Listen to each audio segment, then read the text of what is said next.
Local landscapes remind me of desktop wallpaper. Hills, waterfalls, lakes and of course the Sea of Okhotsk. Most places are wild, almost untouched by human. You can enjoy silence here, breathe sea air, listen to the ocean and eat lots of fish and seafood. It's Buyan and I landed on the most marvelous island of the country, Sakhalin. Wildlife sanctuary corners of the island. It's not always appetizing sea treats. Just eat it. Where on Sakhalin can you see the kingdom of the feathered? God heavens, screamers! And where can ethereal landscapes leave you speechless? This is impossible to transmit. Gives me goosebumps. In these episodes, I'll show you the most secret places of the island. But the way to them isn't the easiest. God please no, anything but that. We don't have another spare wheel. Get ready to admire. Our grand adventure around Sakhalin begins.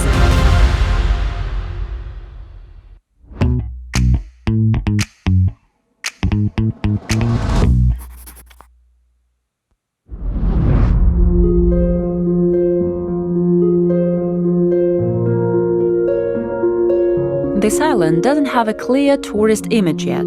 It's true, we hear something about its neighbor Kamchatka much more often, but I reckon Sakhalin is unfairly deprived of attention. This is what I intend to prove.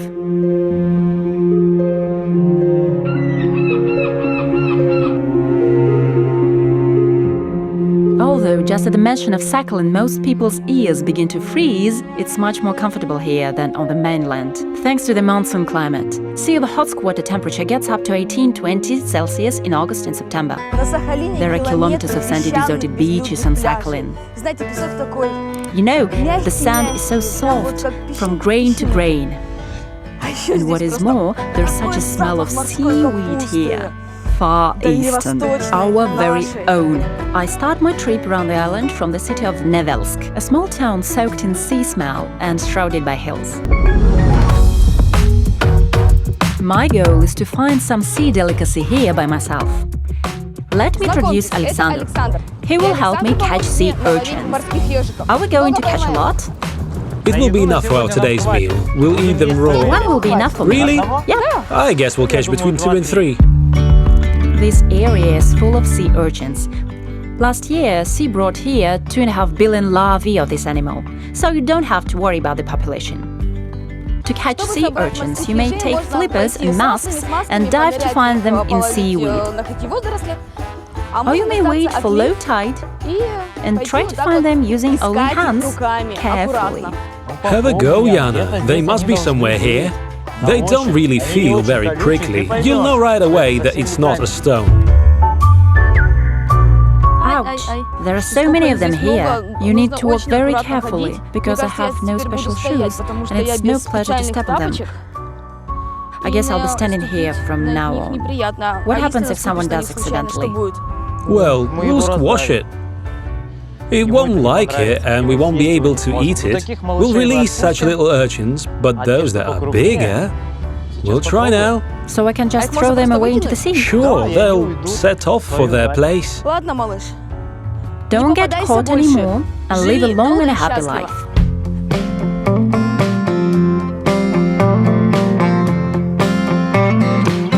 For those older ones, they're out of luck, it seems. And now we're going to open up the urchin in the wild, a sharp stone. The urchin not going to enjoy it very much. I cannot look at that. Now, we can eat this caviar. We take it out with the fingers, pull it out. Just eat it. Yep, just eat it.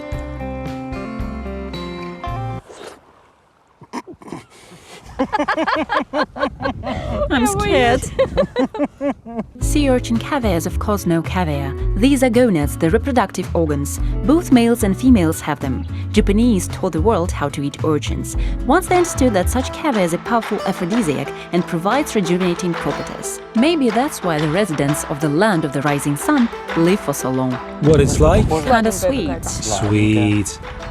It doesn't taste like caviar. What it's like then? Tastes like some fruit. No thanks. Let's release them all. May I keep a couple of them? We will have awesome 3 or 4 minutes together.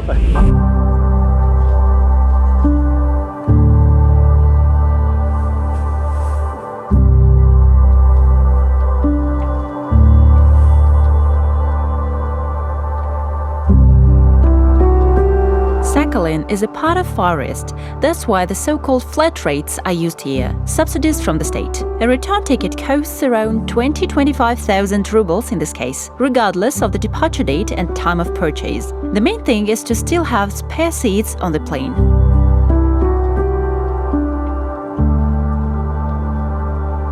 And yes, be ready for jet lag. The time in Yuzhno-Sakhalinsk is 8 hours ahead of Moscow time. Well, let's go for a walk around the capital of Sakhalin Oblast.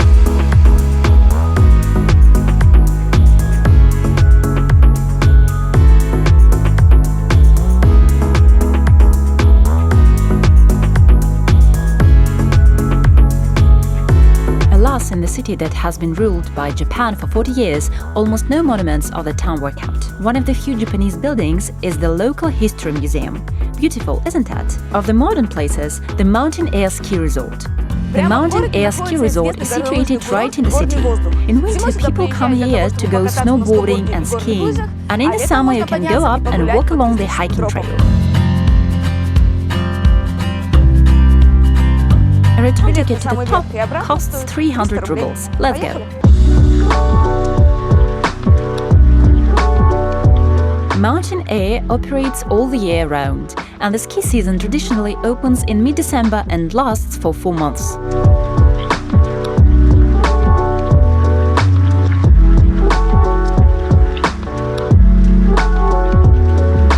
The Mountain Air top station offers stunning views of the city.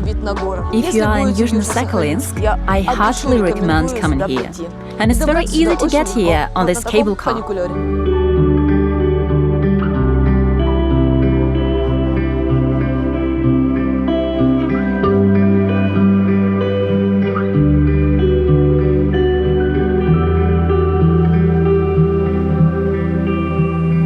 Yuzhno-Sakhalinsk is the most convenient place to start any trip around the island. So off we go!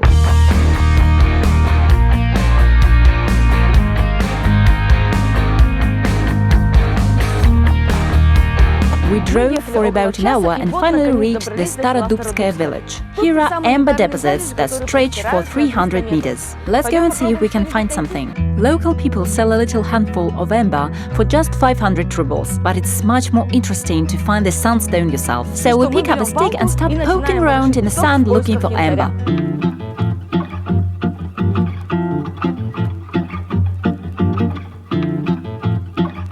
I found a piece of amber, and it has an unusual color, with a kind of cherry tint.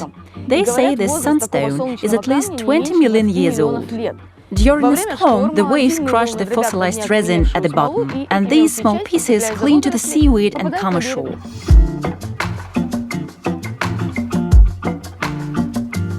The cries of the seals can be heard from the sea. Maybe they're guarding this amber treasure here. They're not doing very well, I'll tell you that.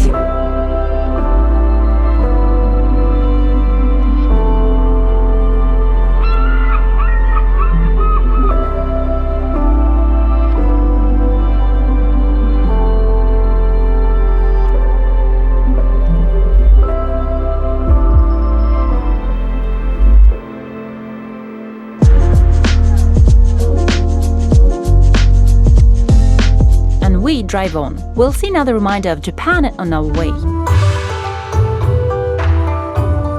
A place near the village of Vzmorye and the famous TORII Gates, a Japanese monument that remained on Sakhalin. These marble gates even have Japanese hieroglyphs on them. The year of construction is stamped on one post, and the name of the person who donated the money for the building is on the other. The Japanese used to build torii like this near temples. This is the gate you must go through on your way to the shrine. The temple and other torii were destroyed during the Soviet time. This one survived by a miracle. There are now cascade terraces with the remains of columns and marble slabs behind the gate. There are other treasures in the village besides amber, treasures with claws. This is crab heaven. The market is small and there is nothing much for sale apart from crustaceans and meat. But what is nice is that the prices at the Vzmorye market are 20–30% lower than in Yuzhno-Sakhalinsk. And you can haggle as well.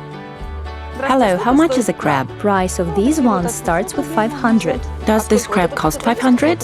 It does. These bigger crabs are for 1,000. If you buy 3 crabs, they will cost you 2,000. The third is for free. We also have another option for our maximum price, 3,000 rubles. Like this one. Oh, what a beauty. How can I carry that? Hold it this way. Like this? Yes. Look at this marvelous one.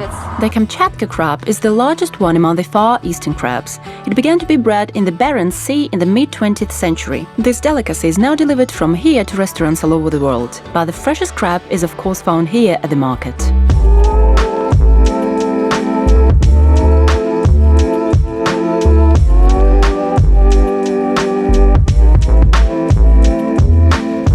Well, I think this is the perfect place to try the Kamchatka crab.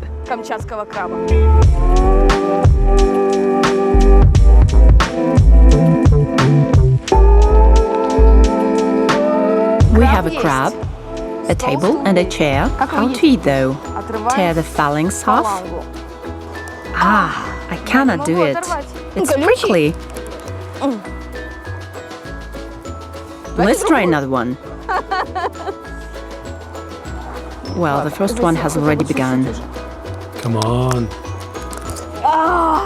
Oh, that's the meat.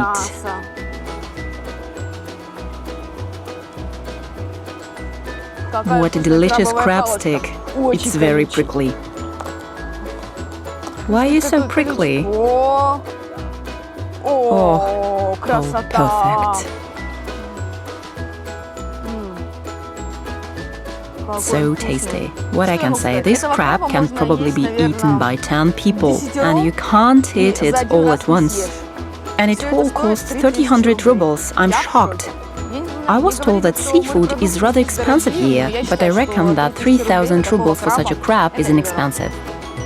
The key thing is to know the right places, so check out the geolocations. There is another great Sakhalin spot in geolocations below the video, and we are headed there now.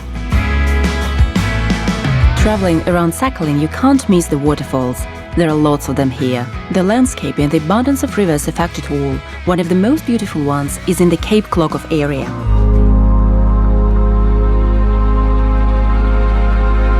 Klokov waterfall is the highest known on Sakhalin.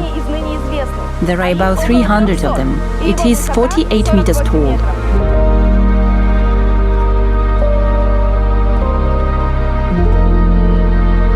Klokov waterfall has 3 levels, but at the first sight it looks like a single stream. The waterfall is not fully visible, the upper level hidden behind the trees.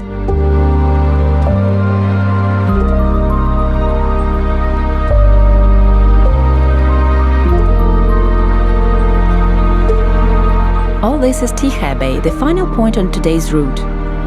If you have the spirit of a true travel inside, you will love the TORII Bay. Here you can relax on a beach, fish, wander around the woods, creeks and rocks. And it's unbelievably beautiful here.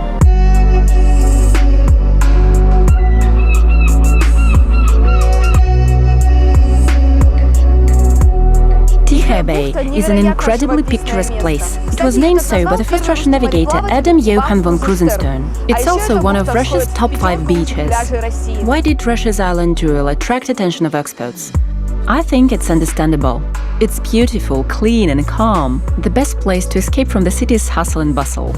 I'm now walking on an endless, deserted, sandy beach. And I just can't believe that's all in Russia. What an amazingly beautiful country we live in. It's so diverse.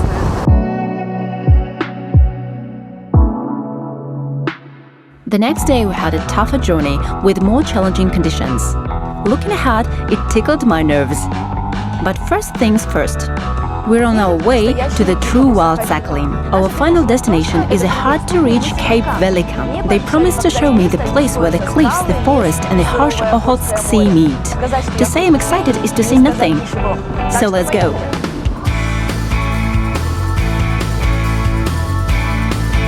It's more than 80 kilometers from Yuzhno-Sakhalinsk to Velikan. First we drove on an asphalted road, then on a bad dirt road, so it's best to get here by a cross-country vehicle. Look how many gadflies there are. They just wrap around you. Go away, you creatures! Speaking of bad roads, we've punctured a wheel. We didn't just puncture it, we destroyed it. I've never seen a wheel in such a condition.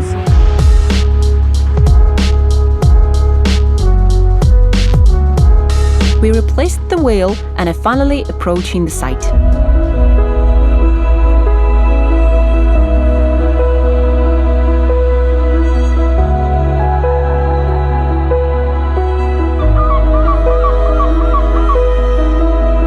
I don't know what you can see on the screen right now, but I'm sure of one thing.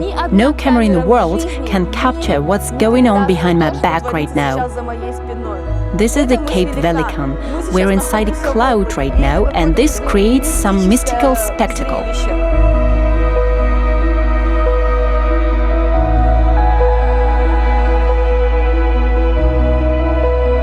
All along the coast from the Velikan to the neighboring cape called Ptichi, stretch out grottoes, arches and pillars created by the wind and sea waves. The views are indescribable.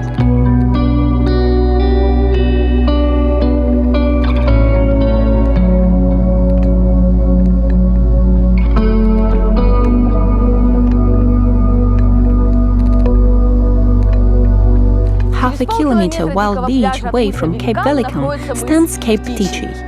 You know, I think this is the most beautiful coastline here on the island. So I suggest we go there.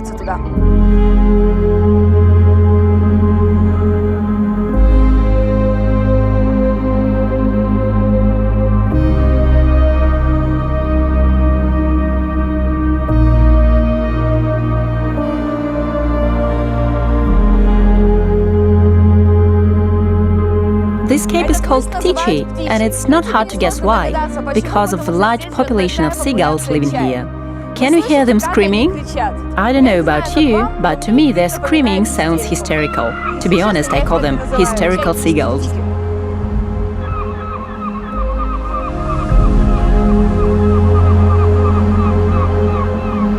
Cape Ptichi is a Sakhalin nature monument, and one of the favorite places for both Sakhalin residents and tourists. Yet these places are still pristine. It may just be because of the bad roads.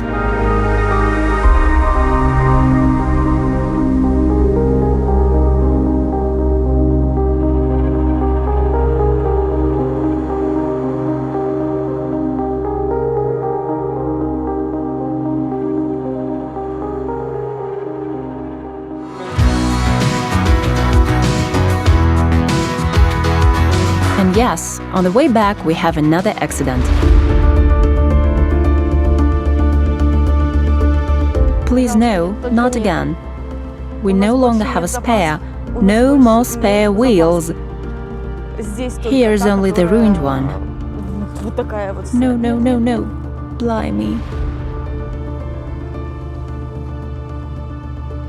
Well, guys, looks like we've spent the night here. It's screwed up.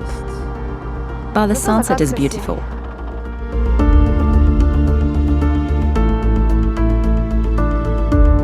It seems to me that someone here... Oh, there is no connection still. Yeah, when such things happen and there is no connection, it's complete bummer.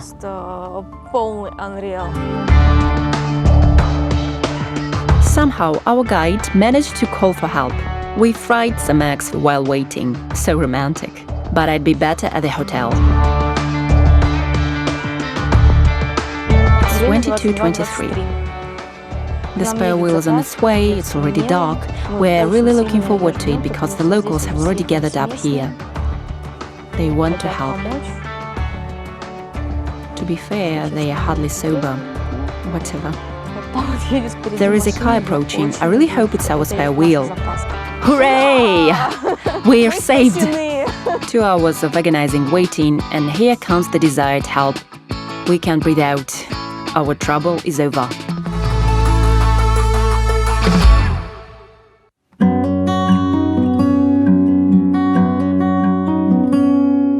New day, new adventures. Bad roads won't scare me. Furthermore, I'm choosing a sea voyage this time.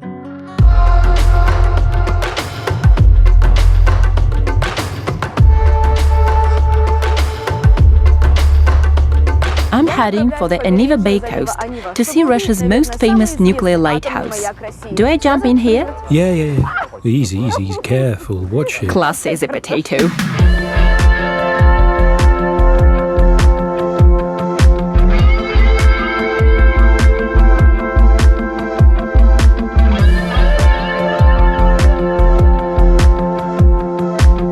Get any better.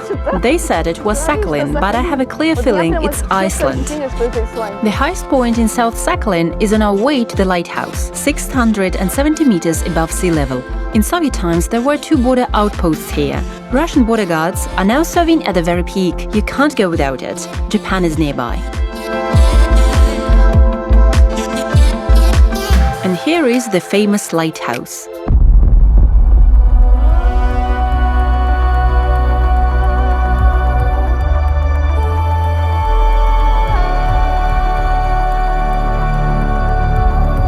Cape Aniva, which is located between Japanese and Okhotsk seas, seems mysterious and unapproachable. Over there, on the lonely Sivucha cliff, is a majestic lighthouse tower. This unique structure has become a symbol not only of Sakhalin, but of the entire forest.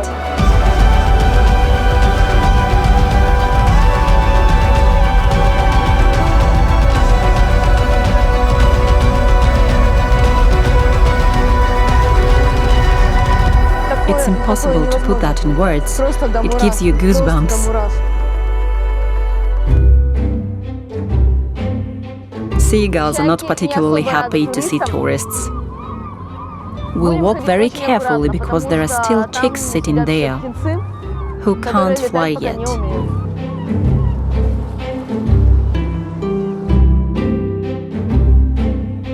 Aniva has not belonged to the Russians nor its Japanese founders for several years. Thousands of birds are its hosts now.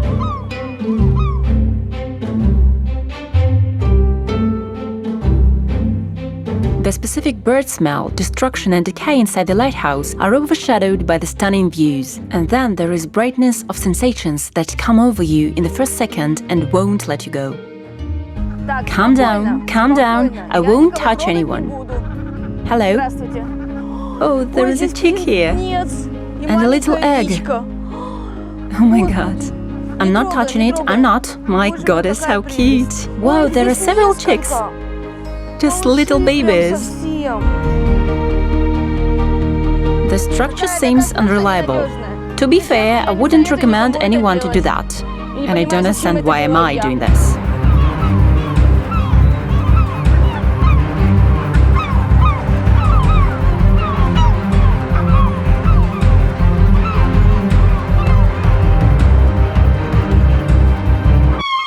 Oh my god. Mad screamers. Careful not to step on anyone.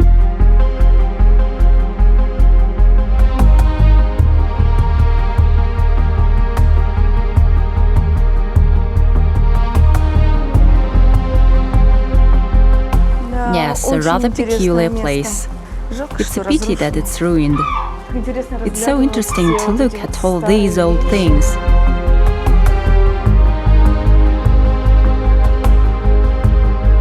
Lighthouse keepers lived here until the 90s. Usually it was 2 families who weren't intimidated by being far from civilization. They were even called lucky people because Aniva was built by the Japanese and they lived here very comfortably. Then the lighthouse was made automatic and the keepers were no longer needed.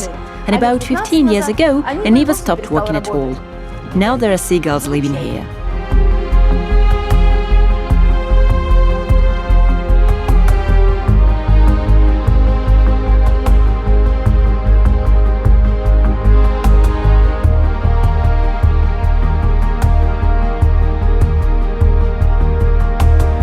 You're such screamers.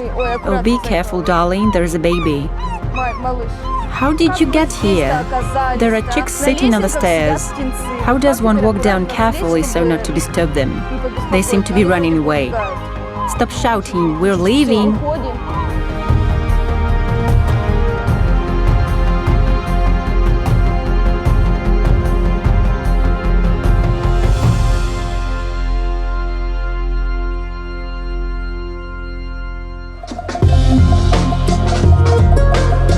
Going to Sakhalin and not fishing is a big mistake. I understand something about it already, so let's get a fishing rod. As per usual, I want to catch a fish this big. I've never fished as much in my life as I have in the Far East. But it's not long before the blood freezes in your veins. A shark is nearby. There is a shark swimming over there. Do you see a fin Where? there? Is it that one Yeah, there? there's the fin. For real, it's a shark. Are the sharks living here dangerous for humans? No, these are just the mackerel sharks, which feed on fish only. Oh, really? And how big they are? Between 1.5 to 2.5 meters. The biggest we saw was about 2.5 meters. Around 2 meters or so. Turned out there is no need to fear the local sharks. We carry on fishing. Something... If it's biting, undercut it, like this. I think it's gone. No one will leave here without a catch for sure. At least you'll catch a goby. This is not popular here, but still, I got it. A goby. Yeah, I know goby, it's not an edible fish. Alright, swim away. I'll let you go now. Relax, buddy. Not even 5 minutes passed and the rod gets pulled down again. I hope it's not a goby fish this time. Oh, it feels like something big. A big goby, probably.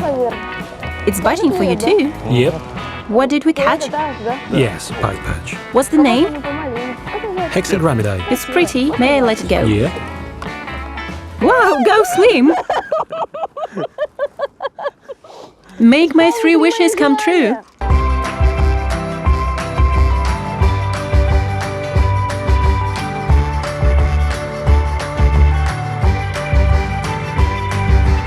By the way, Sakhalin region accounts for 15% of Russia's fish catch. Only Primorsky Krai and Kamchatka are ahead. The region is rich in several species of salmon and of course crab. So when you're in Sakhalin, indulge in seafood delicacies, which you can catch pretty much with your bare hands. And of course, enjoy the unspoiled nature. Slowly.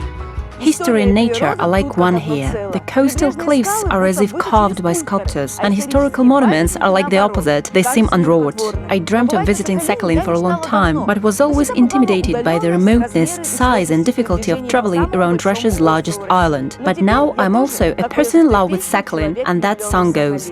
This was Buyan, and my journey in the Far East is coming to the end. But there are many interesting destinations ahead and vibrant videos as a result. There is a new video every week. Subscribe, like and comment, I do my best for you. See you!